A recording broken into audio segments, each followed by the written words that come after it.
Lakshmi Srinivasa jewelleries proprietors Duggi Srinivasarao, Duggi Abhinay, IT hub ఎదురుగా Yellandu cross road, Khammam.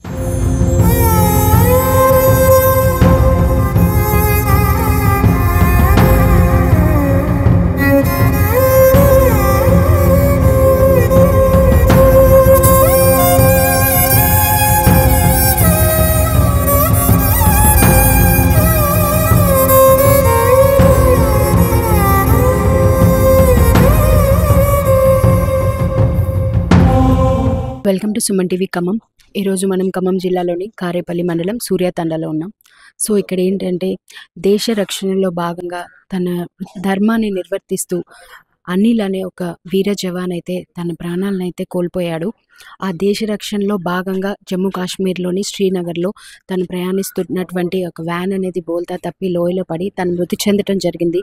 నిజంగా ఈ సంఘటన అనేది చాలా విదారకరమైంది. ఎందుకంటే మనం చూసుకుంటే అతను తన కుటుంబాన్ని కాదని, తనకి ఇంకేమీ వద్దు, తన భవిష్యత్ ఏమీ వద్దు, నాకు దేశ రక్షణే ముఖ్యం అన్న ఒక గొప్ప సంకల్పంతో తన భవిష్యత్తును కూడా పక్కన పెట్టేసి కూడా తనైతే దేశ రక్షణలో భాగంగా తన ప్రాణాలను ఈరోజైతే కోల్పోవటం జరిగింది. ఇందులో ఇంకో బాధాకరమైన విషయం ఏంటంటే తనకు గత సంవత్సరమే వివాహం జరిగింది. చిన్న పాప 7 నెలల పసి కందు ఉన్నాడు.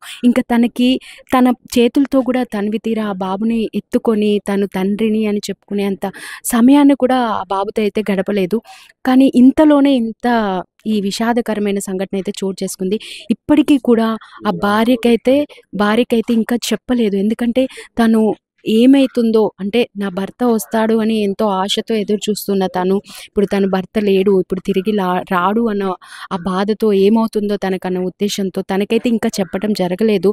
బట్ ఆ వీర జవాన్ మృతితోటి ఈ గ్రామం మొత్తం కూడా విషాద ఛాయలు అయితే అలుముకున్నాయి. మనం చూడొచ్చు. ఇంకా స్థానికంగా గ్రామస్తులందరూ ఉన్నారు. అసలు తను ఎలా ఉండేవాడు, తనకు అసలు ఈ దేశ రక్షణ కోసం ఈ జవాన్గా వెళ్ళడం కర్తవ్యాన్ని నెరవేరింది కర్తవ్యం. కానీ ఇంత విషాదకరమైన సంఘటన వాళ్ళ గ్రామంలో చోటు చేసుకుంది. సో ఒకసారి అయితే మనం గ్రామస్తులతో అనిల్ అసలు ఎలా ఉండేవాడు ఏంటి అనేది అడిగి తెలుసుకుందాం. సో మనమైతే ఈ గ్రామానికి సంబంధించిన పెద్ద మనుషులతో ఉన్నాము. అసలు అనిల్ తను ఈ దేశ రక్షణ అయితే తన కర్తవ్యాన్ని అయితే నిర్వర్తించాడు. కానీ ఈ విషాదకరణ సంఘటన అయితే ఇక్కడ గ్రామంలో చోటు చేసుకుంది. సో అసలు అనిల్ ఎలా ఉండేవాడు ఏంటి అనేది అడిగి తెలుసుకుందాం. నమస్తే అండి, మీ పేరు? నా పేరు హరి అండి. ఓకే అండి. అసలు అనిల్ అంటే ఇప్పుడు మాకేమంటే ఎలా తెలిసింది మీకు సమాచారం? మాకు సమాచారం నిన్న అక్కడి నుంచి ఫోన్ వస్తే తెలిసింది, ఫోన్ ద్వారా తెలిసింది. వాళ్ళ అన్నకు తెలిసి మాకు అందరికి గ్రామాలంతా విషయ సహాయాలు కలుపుకుని చాలా బెస్ట్. అంటే ఇప్పుడు తను ఆర్మీకి వెళ్ళి ఎన్ని సంవత్సరాలు అవుతుంది? 13 సంవత్సరాలు. 13 సంవత్సరాల నుంచి చేస్తున్నాడు. ఎప్పుడు అంటే తనకి ముందు నుంచి ఇలా ఉండేదా, ఆర్మీలో వెళ్ళాలి, దేశ సేవ చేయాలి? దేశభక్తి కోసమే ఆయన ఆర్మీలో వెళ్ళడం జరిగిందండి. అసలు వాస్తవానికి దేశభక్తి కోసమే ఆర్మీలో పోయారు. అక్కడ పోయి చాలా ఒకే జాగాలో 13 సంవత్సరాలు చూస్తూ కాలం చేస్తూ ఈ మధ్యనే 20 రోజుల క్రితమే మా గ్రామానికి వచ్చి వెళ్ళారమ్మా. ఇక మొన్న ఆయనకు బర్త్డే ఉండే, కొడుకు పుట్టితే వచ్చిన బర్త్డే ఉండే. అనిల్ గారి బర్త్డే. అనిల్ గారి బర్త్డే ఆ రోజు ఆదివారమే బర్త్డేలో చూపించిండు ఆయన. బర్త్డే చూపించడం. ఇక తర్వాత ఏమి చూడలేకపోతే ఆదివారం అవటం. సో ఆ రోజు అందరితో ఫోన్ చేసి మాట్లాడారా? మాట్లాడారండి. అందరితో మాట్లాడి అందరి యోగక్షేమాలు కూడా తెలుసుకుని ఆయన కూడా మంచిగా ఉన్నట్టుగా మనకు ఫోటోలు కూడా చూసాం. చాలా బాగా చేసి కొడుకు ఫోటో కూడా చూసాం. 8 నెలల కొడుకు. నిజంగా అంటే పుట్టినరోజు అంత మంచిగా సెలబ్రేట్ చేసుకొని ఆ తర్వాతకి రోజే అనేది ప్రాణాలు కోల్పోవటం నిజంగా చాలా విషాదకరం అండి. మరి ఇప్పుడు ఇంకా మీరు చెప్పండి, అనిల్ గారి గురించి ఎలా ఉండేవాళ్ళు అసలు? చాలా మంచిగా ఉండేటోడు మేడం. ఎప్పుడైనా వచ్చినా ఉచ్ఛ్వాసంగా మాట్లాడేటోడు. బతకాలన్నా 4 రోజులు మిలిటరీగానే బతకాలి, దేశభక్తి గురించి బతకాలని చాలా మందికి మా ఊరు ఏదైనా కానీ ఎక్కడ కూర్చుంటున్నా అదే అట్లనే మాట్లాడేటోడు. చాలా మంచిగా చేసేటోడు మేడం. ఈ మొన్ననే వచ్చి 20 రోజులు అవుతుంది మొత్తం. ఇదే ఆయన వస్తే మాత్రం దేశభక్తి గురించి చేస్తే ఇక్కడ ఉండే యువతను కూడా తను ఎంకరేజ్ చేసేవాడు. మీరు అందరూ కూడా దేశ సేవలో చేయండి, ఆర్మీలో జాయిన్ అవ్వండి అని అట్లా చెప్పేటోడు మేడం. చాలా మందికి యువకులు కూడా అదే చెప్పాడు. మనకు ఏదైనా కానీ చాలా మంచిగా ఉంటుంది. అక్కడ పెద్దగా ఏది చేసినా మన దేశభక్తి గురించి పోరాటం చేస్తే చాలా మంచిగా ఉంటుందని. మొన్ననే మన ఆంధ్రాలో మురళీ నాయక్ చచ్చిపోయిన చూసినా, ఈర జవాన్ లెక్కన అట్లా బతకాల మనం బతికిన 4 రోజులని చెప్పుకునేటోడు మేడం. సో తను ఎలా అయితే ప్రాణాలు వీర జవాన్ లాగానే తన దేశం కోసం పనిచేస్తూనే తన ప్రాణాన్ని అవును. త్యాగం చేశాడు. అందరూ కూడా అలాగే ఉండాలని చెప్పేవారు. మేడం. ఇప్పుడు అంటే ఆ కుటుంబం ఏంటి మరి పరిస్థితి ఏంటి ఇప్పుడున్న కుటుంబం? 8 నెలలు మేడం బాబు పుట్టి, ఇక భార్య పిల్లలు తల్లిదండ్రులు కొంచెం ఆర్థిక పరిస్థితుల్లో వాళ్ళు చాలా పేదల కుటుంబం. పెద్ద వాళ్ళ నాన్న కూడా చచ్చిపోయిండు మేడం. వాళ్ళ నాన్న కూడా కుటుంబానికి ఆధారం ఏంటి మరి అసలు? ఇప్పుడు ఏం లేదు మేడం. ఈయన ఇక ఆయన ఉన్నప్పుడే ఆధారం ఉంది. ఆయన ఉన్నప్పుడే మొత్తం ఆయన అన్నిలు చేపట్టే ఇక ఏదైనా ఆధారం ఉండే. ఇప్పుడు ఏం లేదు. భార్య చిన్న తనే అన్ని చూసుకునేవాడు. సో విన్నాం కదండి. తను వచ్చిన ప్రతిసారి కూడా ఇక్కడ ఉండేటటువంటి యువతకి మీరు కూడా దేశ సేవలో పాల్గొనాలి, దేశం కోసమే పనిచేయాలని ఆ యువతను కూడా ప్రోత్సహిస్తూ ఉండేవారు. ఆర్మీలో జాయిన్ అవ్వండి అని. నిజంగా చాలా విషాదకరమైన సంఘటన. అంటే ఆ పుట్టినరోజు సెలబ్రేట్ చేసి అందరితో ఫోన్లో మాట్లాడి మళ్ళీ మరుసటి రోజే ఇంత విషాదకరమైన సంఘటన జరగటం నిజంగా అండి అంటే చాలా బాధనే చెప్పాలి. ఆ కుటుంబానికి కూడా ఒక తీరని లోటు. అంటే తండ్రి లేడు, తల్లి ఉంది, భార్య, ఒక 7 నెలల చిన్న పసిపాప. అంటే ఆ పసిపాపకు కూడా ఇంకా తెలీదు. తను చెప్పే కదా కనీసం ఆ పాపని ఎత్తుకొని తనతో కూడా టైం కూడా కరెక్ట్గా స్పెండ్ చేయలేదు. ఇప్పుడు ఆ కుటుంబానికి నిజంగా తనే ఆధారం. నిజంగా ఇది ఒక విధి ఆడిన వింత నాటకం అని చెప్పాలి. అంటే తనే ఆధారం ఆ తల్లికి కానీ ఆ భార్యకు కానీ. ఇప్పటి వరకు కూడా ఆ భార్యకు కానీ తల్లికి కానీ చెప్పలేదు. భౌతిక గాయం అయితే రేపు వస్తుందని చెప్తున్నారు. ఇక్కడ అనిల్ యొక్క తాతగారు కూడా ఉన్నారు. ఒకసారి తాతగారిని అయితే మాట్లాడదాం. నమస్తే అండి, మీ పేరు? బుచ్చ. ఎప్పుడు తండ్రికి చనిపోయి ఎంత కాలం అయింది? అనిల్ వాళ్ళ తండ్రి చనిపోయి 3 సంవత్సరాలు అయింది. రెండు సుబోయి మూడోది వచ్చింది.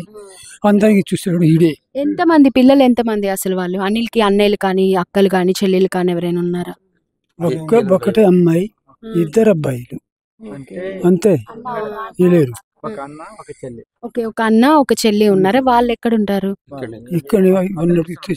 అన్నయ్య ఉన్నాడు. అన్నయ్య ఉంది, అది కూడా చేశాను కానీ వాని మీదనే బతుకు అందరికి. సో అనిలే కుటుంబానికి ఆధారం మొత్తం అనిలే. అనిలే అందరికి చూస్తున్నాడు బడి అమ్మ. ఎప్పుడు వస్తుందని చెప్పారు భౌతిక గాయం? ఎవరు కాంటాక్ట్ అయ్యారు? ఎవరు ఫోన్ చేసి చెప్పారు? మాకు ఎవరు చెప్పారు? నాకైతే ఫోన్ లేదు, నాకేం లేదు. చెప్తుంటే అంతవరకే కానీ నేను అయితే నాకు ఫోన్ లేదు, ఏం లేదు. చెప్తే చిన్న సరే అంటే సరే అనుకున్నాం. ఇక అట్టనే ఉన్నది. అట్టే వాళ్ళు ఉన్నారు. పెళ్లిగా కూడా రాలేదు. ఇప్పుడు వాళ్ళు వస్తారు, రేపు వస్తారు, తెలియదు.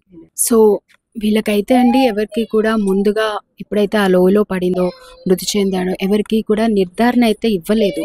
అంటే ఏదో దెబ్బలు తగిలాయి అన్న ఉద్దేశంతో చెప్పారే తప్ప చనిపోయాడు, మరణించాడు అని అయితే వీళ్ళకి ఆ నిర్ధారణ అయితే ఇవ్వలేదు. రాత్రి 9 గంటలకి అప్పుడు ఫోన్ చేసి నిర్ధారించడం అయితే జరిగింది. అయినా కూడా అది ఆ కుటుంబంలో అన్నకి మాత్రమే తెలుసు. గ్రామంలో కొంతమందికి తెలుసు. ఇంట్లో భార్యకి కానీ తల్లికి కానీ ఈ విషయంలో అయితే ఇంకా ఏమీ చెప్పలేదు. అంటే చెప్తే వాళ్ళు ఎంతగా బాధపడతారు ఏంటి అనేది. ఎందుకంటే ఒక చిన్న పిల్ల తల్లి కాబట్టి ఆ 7 నెలల పసికందుని పెట్టుకొని తను ఎంత బాధపడుతుందన్న ఒక ఉద్దేశంతో అయితే వాళ్ళు ఇంకా ఆ భార్యకి కానీ తల్లికి కానీ అయితే అతని మరణ వార్త అయితే చెప్పడం జరగలేదు. అసలు అంటే వాళ్ళకి ఎప్పుడు చెప్పారు, ఆ ఇన్ఫర్మేషన్ ఎలా వచ్చింది ఏంటి అన్నది మనం అయితే ఒకసారి అడిగి తెలుసుకుందాం. నమస్తే అండి, వాళ్ళు ఎప్పుడు ఫోన్ చేశారు మీకు? రాత్రి 9 గంటలకు ఫోన్ చేశారు.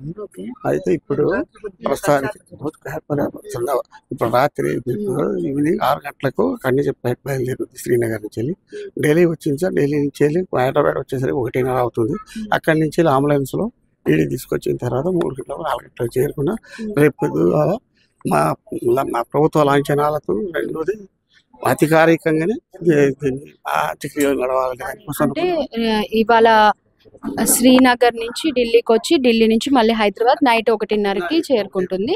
1:30 నుంచి మళ్ళీ ఇక్కడ మీరు తెల్లవారుజాము వరకు ఇక్కడ తీసుకొచ్చి అధికార లాంఛనాలతో కానిచేస్తారు. ఓకే, ఇప్పుడు గ్రామంలో కూడా అందరికి తెలుసా అండి ఈ విషయం? ఇప్పుడు అందరికి చెప్పేసామండి.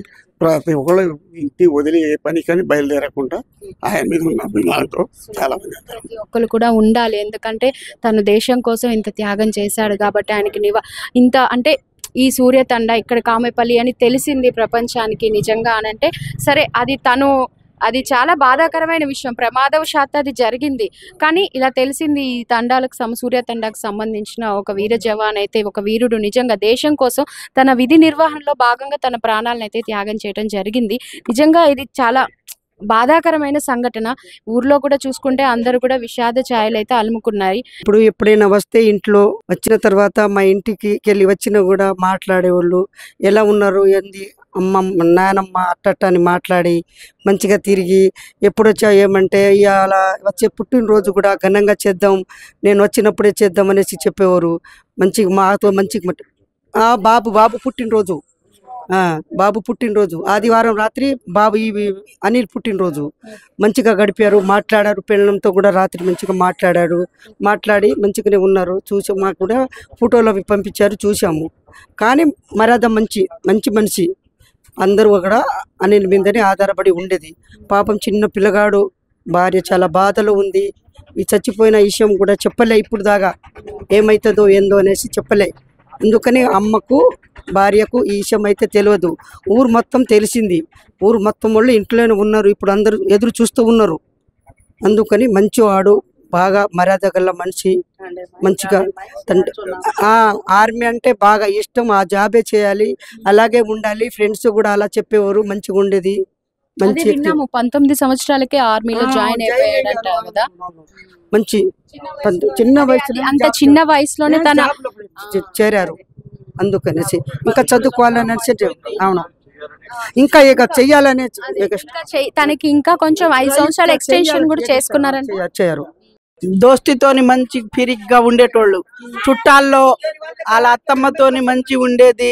ఎప్పుడు వచ్చిన అత్తమ్మ అని చెప్పేది, ఎప్పుడు వచ్చినా మా పిల్లలతోని మా చుట్టాల్లో పక్కాల్లో మస్తు ఉంటాడు ప్రేమగా. ఇప్పుడు ఆ కుటుంబానికి కూడా ఆధారం తనే అని విన్నాము మేము.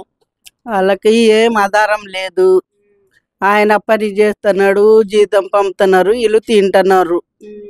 అదే చుట్టాల్లో మొత్తం అన్ని చుట్టాలు తిరిగాడు. అత్తమ్మ వాళ్ళ ఇంటికి, మా అమ్మ వాళ్ళ ఇంటికి. మన రీసెంట్ గా వచ్చినప్పుడు మొత్తం ఊరు మొత్తం ఎక్కడెక్కడ చుట్టాలు ఉన్నారో అక్కడక్కడ మొత్తం తిరిగారు.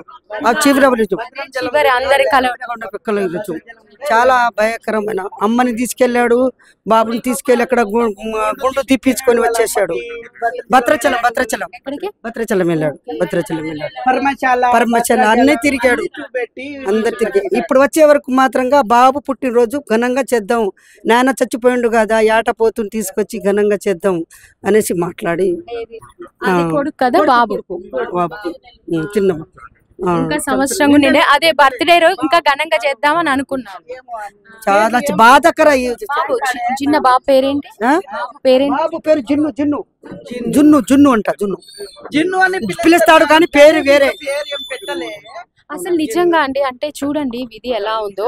తను బర్త్డే సెలబ్రేట్ చేసుకున్నాడు ఆదివారమే, ఆ మరుసటి రోజు నిజంగా ఇలా జరగడం అనేది నిజంగా అండి తీసుకుపోయేది తప్పు కదా.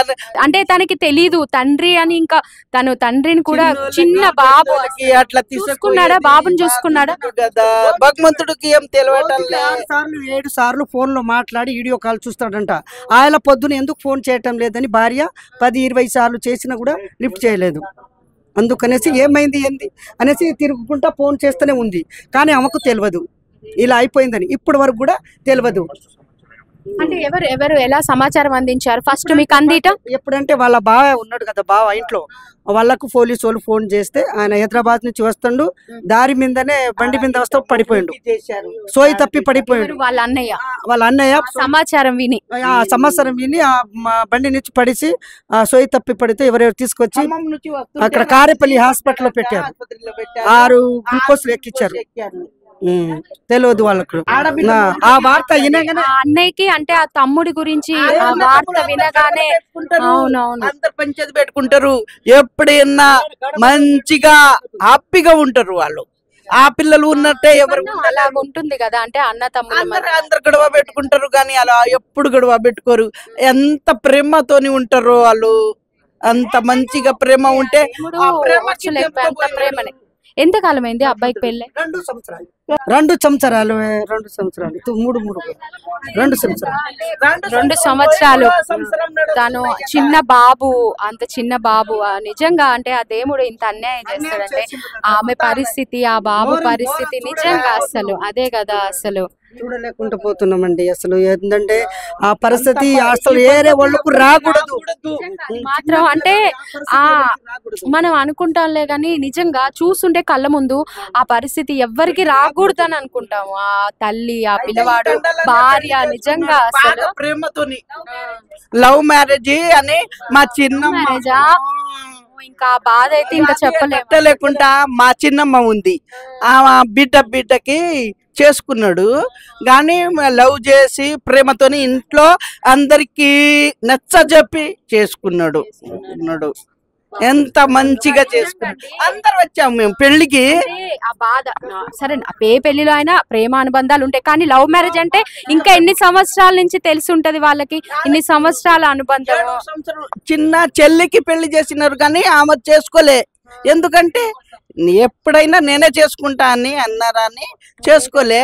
తర్వాత పెళ్లి నా చిన్న చెల్లెకి అంటే అదే కదా, అంటే ఈ భగవంతుడు ఇలా నాటకం ఆడి ఆ ప్రేమ వివాహం చేసుకొని తన లైఫ్ అమ్మయ్య నేను పెళ్లి చేసుకున్నా, నాకు ఒక కొడుకు వచ్చాడు, హ్యాపీగా ఉన్నానని అనుకునే టైంలోనే ఇలా దేవుడు ఇలా తీసుకెళ్ళడం అనేది నిజంగా అంటే అది చాలా బాధాకరం అసలు నిజంగా.